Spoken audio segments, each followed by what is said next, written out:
Hai Sobat Finansial Muda, apa kabar kalian hari ini? Pernah gak sih kepikiran gimana caranya uang yang kamu simpan di bank bisa bantu orang lain buka usaha? Atau kenapa kita bisa transfer uang cukup lewat handphone aja? Nah, semua itu gak lepas dari namanya bank. Yuk, di video ini kita bahas bareng tentang dunia perbankan. Dari pengertian, sejarah, jenis-jenis bank, sampai peran pentingnya dalam kehidupan kita. Siap? Let's go! Jadi gini teman-teman, kata bank ternyata berasal dari bahasa Italia, banco atau banca yang artinya bangku. Bukan bangku sekolah ya, tapi bangku tempat duduk para penukar uang zaman dulu di pasar-pasar Eropa. Nah, dari sinilah awal mula bank dikenal, tapi tentu sekarang bank udah jauh lebih modern.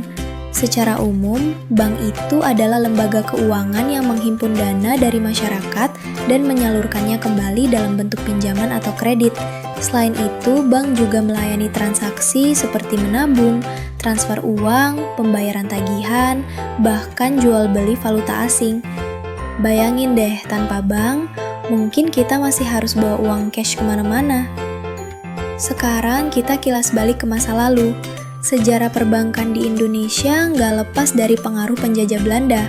Dulu Belanda mendirikan beberapa bank, seperti De Javaske Bank, De Algemeen Volkskrediet Bank, dan De Pospoor Bank. Tapi setelah Indonesia merdeka di tahun 1945, bangsa kita mulai membentuk bank nasional sendiri. Contohnya Bank Negara Indonesia BNI 46, Bank Rakyat Indonesia BRI, dan Bank Indonesia. Tujuannya ya jelas untuk membantu rakyat Indonesia menabung, mendapatkan kredit usaha, dan membangun kekuatan ekonomi sendiri. Dari sinilah dunia perbankan nasional mulai berkembang pesat. Lanjut, yuk kita bahas jenis-jenis bank. Pertama, berdasarkan fungsinya ada bank sentral, yaitu Bank Indonesia, bank umum, dan BPR atau Bank Perkreditan Rakyat. Kalau berdasarkan kepemilikan, bank bisa milik pemerintah, swasta nasional, koperasi, campuran, bahkan asing.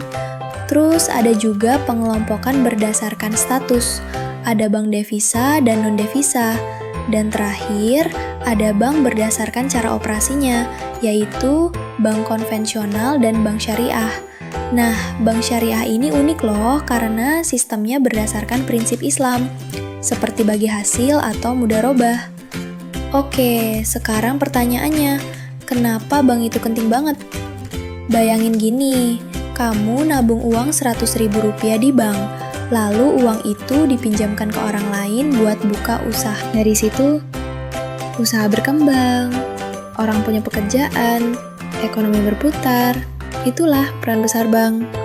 Selain itu, bank juga menyediakan alat pembayaran yang efisien seperti ATM, kartu debit, mobile banking, dan banyak lagi.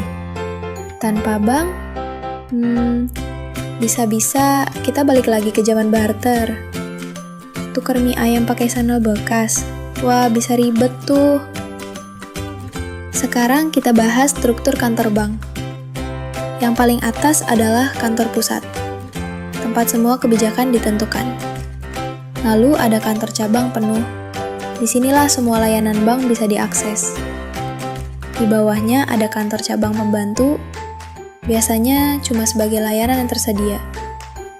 Dan terakhir, ada kantor kas, termasuk kas keliling yang naik mobil dan datang ke desa-desa. Jadi, gak heran ya kalau kita nemu bank di mana-mana, bahkan sampai ke pelosok. Gimana? Seru banget kan belajar tentang bank? Sekarang kamu udah paham bahwa bank itu bukan cuma tempat nabung, tapi punya peran penting dalam membangun ekonomi negara. Nah, sebelum kita tutup, coba jawab deh, apa perbedaan antara bank umum dan BPR? Tulis jawaban kamu di kolom komentar, atau diskusikan bareng teman-teman di kelas.